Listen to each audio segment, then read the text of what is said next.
Paz do Senhor para os irmãos. Eu estou aqui em mais uma aula da Escola Dominical, trazendo aos irmãos esta mensagem preciosa. O tema de hoje é os 300. A nossa aula é a aula 4 e vamos ler o livro de Juízes, capítulo 7, versículo 16 e 17, que diz assim: Então repartiu os 300 homens em 3 esquadrões e deu-lhes a cada um nas suas mãos buzinas, cântaros vazios com tochas neles acesas. E disse-lhes: Olhai para mim e fazei como eu fizer. E eis que chegando eu ao extremo do arraial, será que eu fizer, como eu fizer, assim farei vós. A nossa lição tem 3 tópicos: quem foi Gideão, a convocação divina, Gideão e os exércitos 300. Ou seja, Gideão e o exército de 300 homens. Vamos falar agora quem foi Gideão. Gideão foi um homem simples, muito simples. Ele veio da tribo de Manassés, filho de Joás, e tinha uma vida bem simples, era o mais simples da sua família, mais humilde, vivia uma vida humilde. Seu nome significava destruidor, guerreiro poderoso ou lenhador. Esse nome veio mesmo de encontro, né? Porque era um guerreiro poderoso. E ele foi um juiz escolhido por Deus para livrar o povo de Israel da escravidão mais uma vez. E em dado momento, ele passou a se chamar Jerubaal. Seu nome foi alterado porque ele entrou em contenda com Baal. O povo neste momento vivia afastado dos caminhos do Senhor. Eles estavam desagradando a Deus, adorando outros deuses. O povo de Israel sempre, desde o tempo de Moisés, se desviava dos caminhos do Senhor para adorar outros deuses. Principalmente quando eles se sentiam sós, sem uma liderança. E neste momento o povo estava sem um juiz. E o povo sofreu.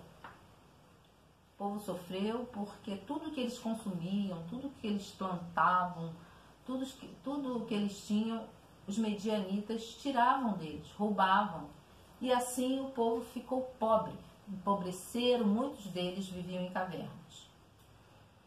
Mas a família de Gideão tinha uma vida melhor. Mas com tudo isso, o pai de Gideão não adorava mais a Deus. Ele também adorava Baal. E o povo, sofrendo daquela forma, resolveu clamar a Deus. O único socorro vem do Senhor. Então eles oraram, clamaram a Deus. E Deus teve misericórdia, porque Deus tinha uma aliança e faria sempre um conserto, uma promessa que ele fez aos pais deles, né, o povo de Israel, a promessa que não poderia ser quebrada. Deus prometeu e ele cumpre as suas promessas. Mesmo que o povo se desviava dos caminhos do Senhor, o Senhor não abandonava o seu povo. No capítulo 6 diz assim: Porém os filhos de Israel fizeram o que parecia mal aos olhos do Senhor. E o Senhor o deu na mão dos medianitas por 7 anos. O povo antes estava vivendo uma vida maravilhosa, era 40 anos de paz. E quando a pessoa está bem, geralmente, a pessoa até esquece. Vai viver, tem tempo para tudo, mas não tem tempo para Deus, e vai enfraquecendo.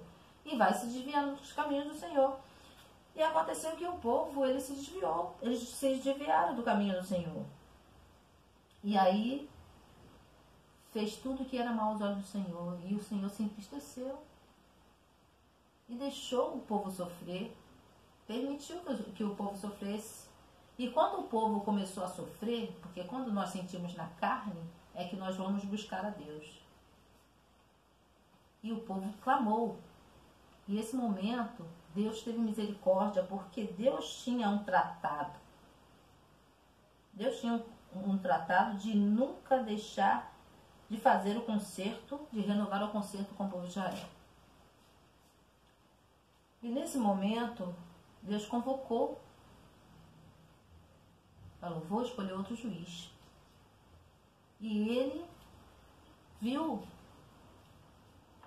que Gideão era uma pessoa ideal, porque era um homem simples, um homem temente a Deus, um homem que não se desviou dos caminhos do Senhor, um homem íntegro, e enviou um anjo até Gideão.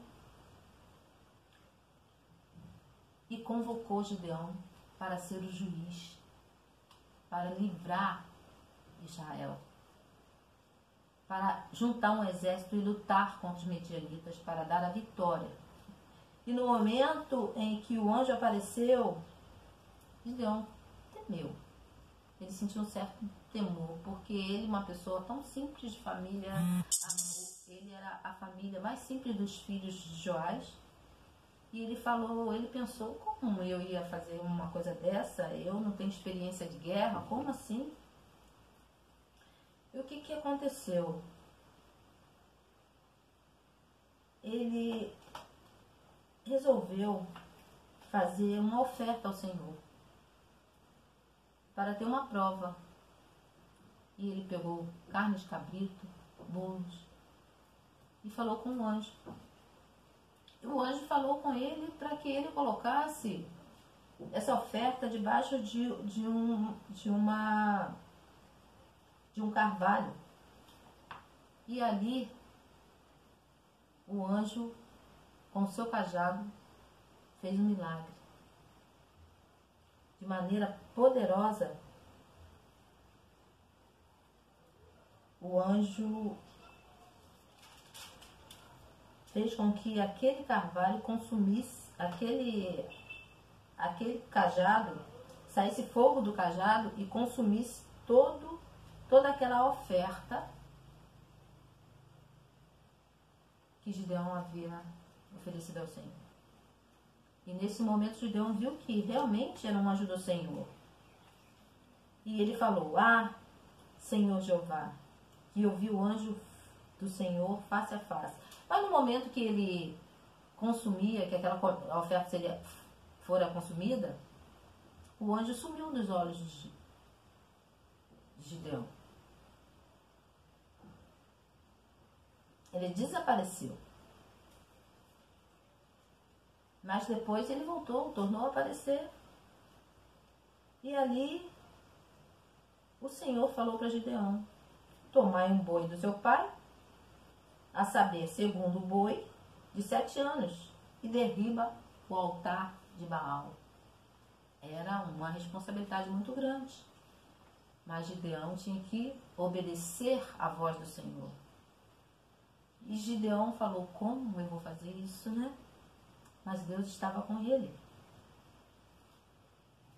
E ali ele fez um holocausto. Ele levou, derrubou, obedeceu ao Senhor, que a obediência é algo muito importante.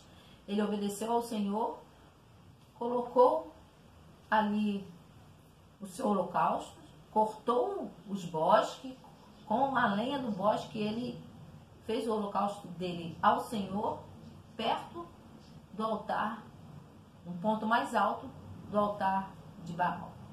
Aquele altar era o altar do seu pai. E ele procurou fazer isso durante a noite, no momento em que todas as pessoas estavam dormindo, para que ele não pudesse ser visto. E pela madrugada, quando os homens acordaram, viram que o altar de Baal estava derrubado, estava destruído. E chamou o pai de Gideão para reclamar. e falou que o Gideão tinha que morrer. Mas Joás falou assim, se o próprio Baal não se defendeu, não se livrou, então eu não posso fazer nada. Aqui no capítulo 6, versículo 31 fala, porém Joás disse a todos os que se puseram contra ele, contenderei vós por Baal, livrá-los-eis vós, qualquer que por ele contender ainda, esta manhã será morto. Se é Deus, por si mesmo, contenda, pois derrubaram o seu altar. Então, o povo ficou com medo, os homens ficaram com medo de se contender, de arrumar confusão. Porque se o próprio Baal, que é um Deus, ele não se defendeu, então por que aqueles homens iam se defender? Se ele se defendesse, ia parecer morto. Então eles ficaram com medo. E nesse momento, Gideão foi livre da morte. Deus poupou a morte dele. Mas Deus falou com ele que ele não ia morrer, que para ele, esses homens, esse exército, seria como se fosse um homem somente. E lutar de homem para homem era mais fácil. E neste momento, Gideão começou a reunir o exército dele. E foi escolhendo. E ele juntou 32 mil homens para lutar. Mas o Senhor falou assim, são muitos homens. Gideão achou assim, como pode ser muitos homens, 32 mil? Se o povo midianitas tem muito mais do que isso. O povo de Medianitas tinha 135 mil mais os aliados. Mas Deus falou que ele precisava diminuir. E falou assim, você vai tirar os covardes. Então, eu creio que Gideão pensou, como que eu vou tirar os covardes? A estratégia dele, que eu imaginaria aqui no momento, é que ele falou que ele não tinha armas, não tinha escudo, não tinha couraça, não tinha nada de proteção, não tinha nenhuma forma para lutar. E quem quisesse continuar, continuaria. E eu creio que os homens pensaram assim, como que nós vamos lutar sem armas? Nós vamos morrer. E por eles serem covardes, meteram o pé. Isso é o meu pensamento, eu imagino assim. E mesmo assim, foram embora de 32 mil, 22 mil homens. E ficaram só 10 mil. Mas Deus falou assim, ainda é muito. Porque Deus, nos planos dele, já sabia como ia ser. Gideão não sabia. E muitas vezes a gente pensa que nossos planos tem que ser da nossa forma, mas não. Os planos de Deus são maiores que os nossos. Muito maiores. Então Deus falou com ele mais uma vez.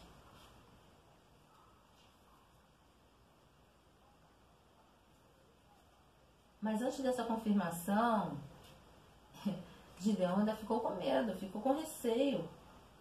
E ele pediu uma prova ao Senhor. Ele reuniu os 32 mil homens, mas ele pediu uma prova ao Senhor. Ele pediu para Deus provar mais uma vez. E realmente, ele foi convocado para esta guerra porque ele achava assim, difícil ele ganhar. E antes disso, ele pediu uma prova. Ele pediu para que Deus provasse para ele. E que ele colocasse um velo de lã no chão. E que durante a noite que o orvalho molhasse a lã e mantesse o chão seco. E assim aconteceu.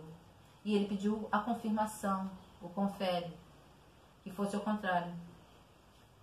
Que a lã ficasse seca e o chão molhado. E assim Deus disse. Então ele ficou mais tranquilo. Ficou mais tranquilo.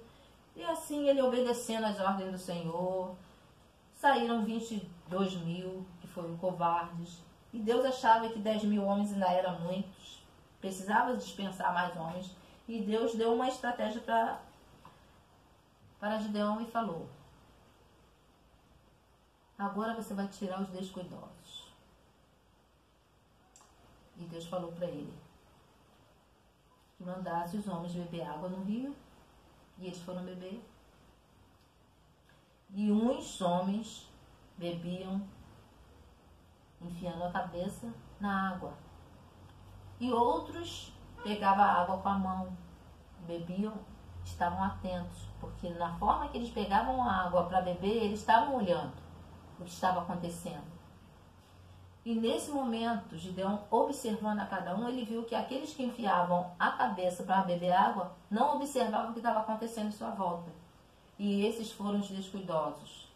E esses foram dispensados. E nesse momento, de 10.000, só restaram 300. E Deus não precisava de mais de 300 homens, porque ele tinha uma estratégia. Ele saberia como fazer. Então nós temos que estar preparados para guerrear. Nós temos que ter prudência, nós temos que ser zelosos. E esses foram os escolhidos. O Senhor escolheu os 300. E como diz o texto áureo, eles tinham que fazer da forma que Gideão fizesse. Da maneira que Gideão fizesse, eles tinham que fazer. No momento certo. Aqui diz: como eu fizer, e eis que chegando ao extremo do arraial será como eu fizer, assim farei vós. Então eles tinham que obedecer. E eles quebrariam ali, eles buzinariam, quebrariam os cântaros com as tochas acesas. E iam gritar. Eles iam gritar. E nesse momento, creio eu, que ele escolheu um horário bom, dividiu os homens em 100 ainda. 100. Não foi todo mundo junto. Separou os grupos de 100 em 100. E nesse momento, os midianitas, eu creio que estavam dormindo. Eles não estavam esperando, né, ser atacados. E quando Gideão deu o sinal, os 300 fizeram da forma que ele mandou.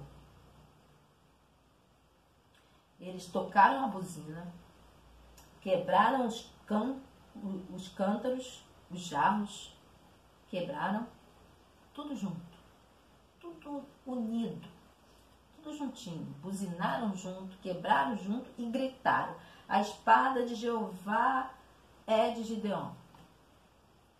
Aquele grito estrondoso, aquele silêncio que estava naquele arraial, com aquela buzina tocando, porque no silêncio a gente escuta as coisas de maneira muito mais forte. Então aquele momento, aquele silêncio, né, o povo dormindo, nada, naquela época não tinha rádio, não tinha nada. Então aquele silêncio da noite, da madrugada, o povo acordou assustado com o barulho da buzina, com os cântaros sendo quebrados e com os gritos dos homens, e temeram. Aquele mais de 135.000 homens meteram o pé, fugiram com medo, porque achavam que iam todos morrer. E o povo de Israel foi vitorioso. Aleluia. Mais uma vez, o povo de Israel prevaleceu. E eu quero deixar aqui para os irmãos, como aplicação pessoal, está aqui na nossa lição, que Deus usou Gideão para libertar o seu povo. Com apenas 300 homens inexperientes de guerra, derrotou o exército de 135.000 soldados midianitas. Usou objetos improváveis como buzinas, cântaros vazios e tochas acesas. O nosso Deus também usa os pequenos improváveis como nós, para manifestar o seu poder e a sua glória. O agir de Deus foge à lógica humana E isto é maravilhoso. Isso aqui está a aplicação pessoal. E eu aqui na minha conclusão, eu quero dizer para os irmãos que essa lição de Gideão nos deixou de forma simples, muito simples. Gideão deixou uma lição maravilhosa. Porque Deus faz das coisas simples a mais importante. De um simples malhador de trigo a juiz. Que nós, por hipótese alguma, devemos deixar de servir a Deus. Que a obediência é a chave para todas as portas. Que o temor e a prudência é muito importante para a nossa vida. Porque a palavra de Deus diz que o temor do Senhor é o princípio da sabedoria. Outro exemplo que não sejamos covardes nem descuidosos na obra do Senhor. Temos que ter zelo, cuidado. E confiar plenamente que Deus é conosco. Ele nunca nos abandonaria. E Ele é quem guerreia por nós. E nós devemos lutar sim, com armas simples. Não é de grande calibre, mas é a palavra de Deus. É a nossa arma. A palavra de Deus, a obediência a Deus, a fé em Deus e a oração. Com essas armas, irmãos, seremos mais do que vencedores.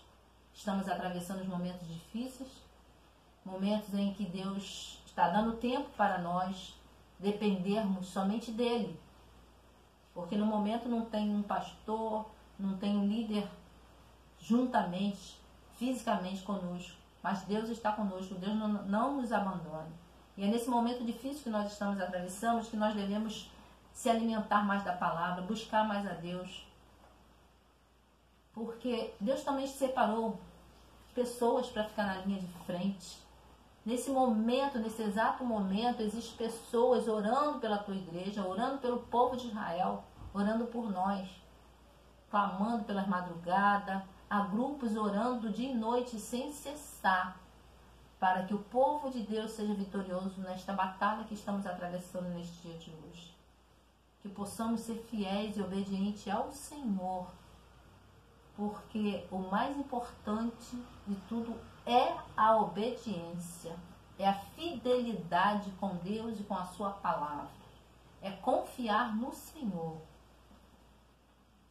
Que os irmãos possam guardar cada palavra dessa nos vossos corações, e que o Espírito Santo de Deus possa falar melhor nos corações dos irmãos. Obrigado, e que Deus abençoe e dê uma semana abençoada para cada um dos irmãos. Em nome de Jesus.